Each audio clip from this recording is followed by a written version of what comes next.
제가 굿모닝을 만나기 전 모습과 굿모닝을 만난 이후의 제 모습을 여러분한테 공개하려고 합니다. 들어주시겠습니까? 네, 네, 감사합니다. 저는 시골에서 3남 2녀 중 셋째로 태어났습니다. 그래서 중간에 샌드위치죠. 그래서 부모들이 별로 관심이 없는 그런 대상자였습니다. 그래서 조금 짓궂게 부모님들한테 관심을 받고 싶어서 짓궂은 일은 거의 다 하고 살았습니다. 그 개구장이 아주 못된 짓은 거의 다 많이 하면서 성장을 한 것 같습니다. 그렇지만 꿈과 야망이 큰 아이였습니다. 어때요? 이분을 소개하려고 합니다. 잘생겼나요? 네. 이분을 소개를 해야지만 제가 스토리가 연결이 됩니다. 이분은 박해운, 이분 가수 협회 증이에요. 혹시 증 보셨나요? 이게 가수 협회 증인데 가수 활동할 때는 박민수였습니다. 제가 꿈도 많고 야망이 컸던 제가 가수 활동하는 이분을 만나면 제가 어렸을 때 부모님한테 사랑을 받지 못했던 거를 이분을 만나면 이분으로 인해서 모든 꿈과 공주같이 살 것처럼 생각을 해서 이분과 함께 침대를 같이 쓰는 침대 주인공입니다.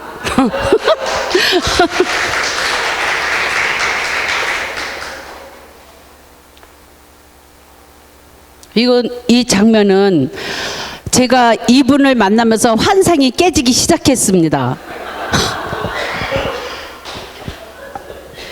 정말 겉으로 봤을 때는 화려하고 엄청 멋있고 그거에 뻑 가갖고 제가 파트너로 결정을 했는데 그 환상은 얼마 가지 않았습니다. 왜? 무명 시절이 길었습니다. 그럼 무명 시절이 길면은 수입이 안 되겠죠. 그래서 생활이 빈곤해지기 시작했습니다. 생활이 빈곤해지면은 제가 그 생활 사업 전선에 뛰어들어야만 했습니다. 직장인 자영업. 저는 고민하지 않았습니다. 과감하게 자영업을 선택했습니다. 왜? 제가 그때 아들이 있었습니다. 아들을 데리고 직장을 다닐 수 있었을까요? 그때는 애들을 위탁하고 어디 맡길 데가 없었습니다. 제가 다 데리고 다니면서 돈을 버는 그런 일을 해야만 했습니다. 그래서 돈 버는 일이라면, 돈 되는 일이라면 뭐든지 다 했습니다. 식당서부터 여기는 간단하게 이쁘게 추려놨는데 12가지 일을 더 했습니다. 하다못해 정주영 회장님께서 여의도에 선거 유서철이 있었잖아요. 그때 인파가 엄청 많았습니다. 그때 꿀차 물만 끓여서 붓는 그런 게 있었어요. 그거 한 잔에 500원씩이었어요. 그러면 엄청 장사가 잘 됐습니다. 그 장사도 해봤습니다. 알만하죠? 전대에 돈이 500원짜리 1000원짜리 엄청 잘 벌었습니다. 그렇게 해서 돈을 많이 벌어갖고 아주 풍요롭지는 않지만 그래도 그럭저럭 남한테 아쉬운 소리 안 하고 살았습니다. 그런데 욕심이 과했던지라 또 다른 야망이 앞서서 정보를 받습니다. 돈 버는 정보요. 보이십니까? 저는 이게 쇳덩어리로 보입니다. 금형이라는 거를 몰랐습니다. 근데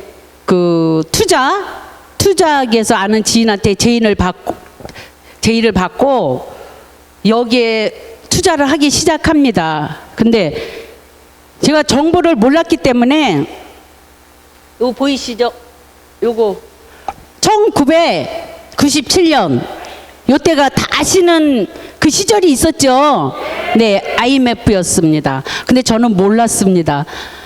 그래서 온 돈을 다 끌어들여서 투자를 했습니다. 근데 엎친데 덮친데 이거 하기 전에 그분이 동업자인 그분이 다른 데서 사업을 하다가 이미 도산을 한 상태에서 그 빚이 같이, 제가 동업인데 제가 사장이 되었기 때문에 그 빚까지 떠안게 됐습니다. 근데 그 빚까지 떠안았는데 IMF가 왔잖아요. 그럼 얼마나 견디겠습니까? 8년, 9년, 10년, 3, 4년을 빠듯이 견뎠습니다. 더 이상 견딜 수가 없었습니다. 어음 꽝해랴, 돌려막기, 더 견딜 수가 없는 시기가 왔습니다. 그러면 어떤 시기가 왔는지 그림이 그려지시죠? 지금 요 가수 이효리 보이시나요? 그 밑에 작은 그림이 저희 딸입니다. 그래서 저때 저희 딸이 가수 생활에 같이 했었는데 제가 그렇게 도산을 하면서 저희 딸 꿈이 깨져버렸습니다. 네. 그리고 위에는 제가 그 아들 때문에 산업 전선에 뛰어들었다고 그랬잖아요. 그 저희 아들이 대학교 다니다가 갈 곳이 없기 때문에 군대로 도피를 했습니다. 그 저희 딸은 이모 집으로 갔습니다. 그 신랑은 자기가 알아서 하겠노라고 자기 갈 길을 갔습니다. 요 그림 보이시죠? 저는 저 빛에 억눌려서 보시기에도 되게 무거워 보이죠? 숨을 쉴 수가 없었습니다. 하늘이 무너졌습니다. 갈 곳이 없었습니다. 그러면 이 빚을 청산하기에는 어마어마하게 큰 돈이었습니다. 그 여자인 제가 이 빚을 감당할 수 있는 힘이 없었습니다.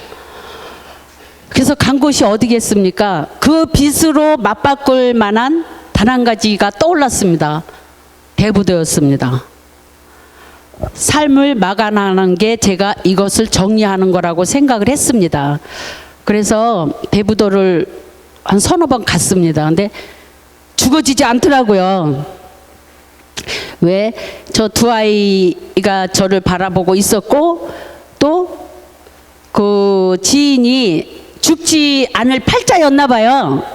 제가 아는 지인 친구가 식당을 하고 있었는데 제 낌새를 알아차렸는지 식당 일을 도와달라고 하더라고요. 그래서 도와주러 갔습니다. 거기서 먹고 자고 저는 거기서 생활을 했습니다. 근데 이게 사람이 또 그 죽으라는 법은 없나 봐요. 그 반딧불 같은 실마리를 잡았습니다. 그 식당에 오시는 손님 중에 그 페인트를 하면은 돈을 많이 번다는 그날 자기들끼리 계산하고 결제하는 거를 제가 귀로 들었습니다. 그래갖고 그 사람한테 그 기술을 알려달라고 계속 매달렸는데 알려주지 않더라고요. 그 기술이 뭔지. 근데 저는 간절했습니다. 그 기술을 배우고 싶어가고. 근데 그분이 제가 얼마나 간절함이 그분한테 통했는지 1년 넘어서야 이 기술을 제가 배웠습니다. 배웠는데 남들은 1년 만에 독립을 하거든요. 근데 저는 얼마나 지독하게 그 일을 배웠는지 3개월 만에 독립을 했습니다. 그러면 여러분 3개월 만에 이 기술이 다 터득이 됐을까요? 아닙니다. 시행착오를 한 번, 두 번, 10번, 한 6개월에서 1년 정도는 시행착오를 겪었습니다. 그래도 제가 선택한 일이기 때문에 피를 토하는 마음으로 기술을 배웠습니다. 1년 후부터 2년, 3년이 지나면서부터 거래처도 생기고 돈도 벌기 시작했습니다. 이 돈은 어지간한 사람 월급을 한 달치 월급을 저는 하루에 벌었습니다. 그래서 돈을 많이 벌어가지고 빚도 갚고 집도 사고 안전한 게 또 안정권에 들어섰습니다. 근데 문제는 제가 적신호에 걸린 줄 몰랐습니다. 그냥 돈만 보고 쫓아다녀서 놀러도 못 가고 그 흔해 빠진 문화생활도 못하고 오로지 돈만 벌기 위해서 이 삶을 살았습니다. 청춘을 다 바쳤습니다. 그런데 또 한 번 무너지는 경험을 합니다. 건강 적신호가 왔을 때 또 한 번 하늘이 무너지죠. 제가 돈을 벌어야 되는데 디스크 수술이었습니다. 한 번도 아니고 3번씩이나 했습니다. 그렇게 무지하게 일을 했습니다. 그래서 한 번 수술하고 누워있을 때 항상 이게 수술하고 누워있으면은 제가 그 일을 하지 않으면 수입을 주나요? 절대 안 주죠. 제가 그 일을 해야지만 수입이 생겼습니다. 근데 수술하고 나서 한 거의 1년 정도는 제가 이렇게 몸조리를 해야 되는데 당장 벌어놓은 돈도 제가 그때는 신용불량자여서 보험도 들지 못했습니다. 병원비를 800만 원, 1000만 원 이렇게 갖다 주면서 수술을 했습니다. 그리고 일을 못한 그런 대가에 위약금도 물었고 항상 불안한 상태였습니다. 근데 이 생각을 해봤습니다. 제 기술은 저만 할 줄 압니다. 이 기술을 저 대신 누가 해줬더라면 안전하게 병원에 누워 있었겠죠. 그렇지 못했습니다. 왜? 다시 수입이 되지 않기 때문에 그 추스리지 못한 그 몸을 가지고 3개월 정도 돼서 그 일을 하러 또 나갑니다. 그러면 그 일이 되겠습니까? 안 되죠. 그래서 또 한 번 위기가 옵니다. 2번, 3번. 3번 수술하고 누워있을 때 또 한 번 기적이 옵니다. 제가 그 아는 언니가 있거든요. 근데 언니가 지금 말하니까 실큐입니다. 그때는 실큐인지 몰랐습니다. 요만한 포를 하나 가져가서 먹으라고 그랬는데 제가 안 먹었습니다. 병원에서도 그렇게 세 번씩 수술해도 못 끊쳤는데 그 자그마한 포가 낫게 하겠나 싶어서 안 먹었습니다. 저희 언니가 말할 때는 엄청 앙칼지게 말합니다.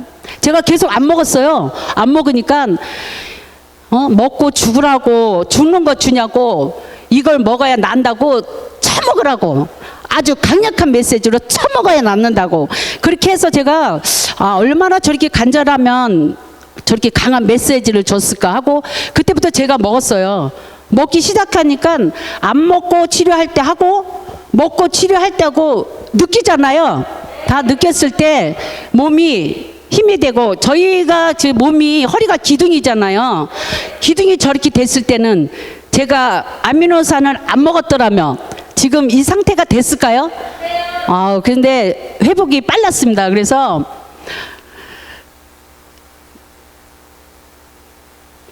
이분이 이런 말을 합니다.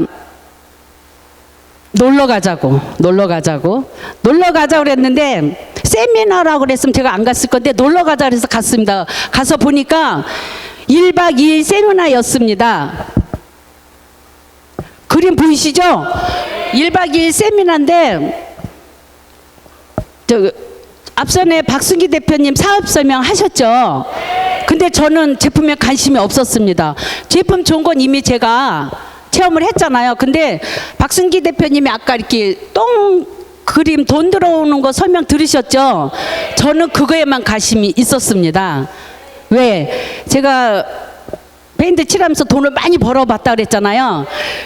요 마케팅대로 한다면 또 다른 돈을 엄청 벌 수 있는 기회를 잡았다 생각을 했습니다. 그리고 더 필 받은 거는 상속이라는 말에 제가 이것을 시작하면서 파트너 사장님들과 시흥센터로 출근하면서 파트너 사장님들 많이 생겼고 지금은 시대가 생활이 사업이다 라죠.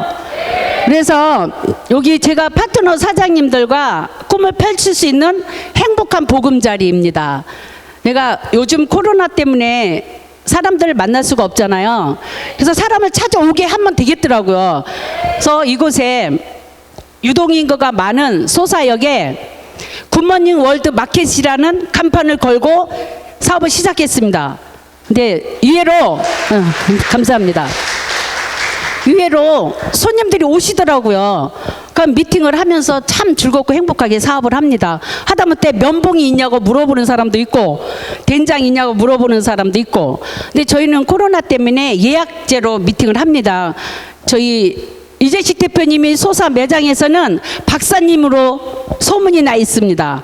그래서 1대1 미팅으로 아미노산 이렇게 하면서 제가 반드시 굿모닝 월드에서 2021년 11월 25일까지 슈퍼모닝 플래너 달성할 것을 약속드리며, 마지막으로 제가 신랑과 딸이 꿈을 포기했다고 그랬잖아요. 그래서 저는 또 다른 꿈이 생겼습니다.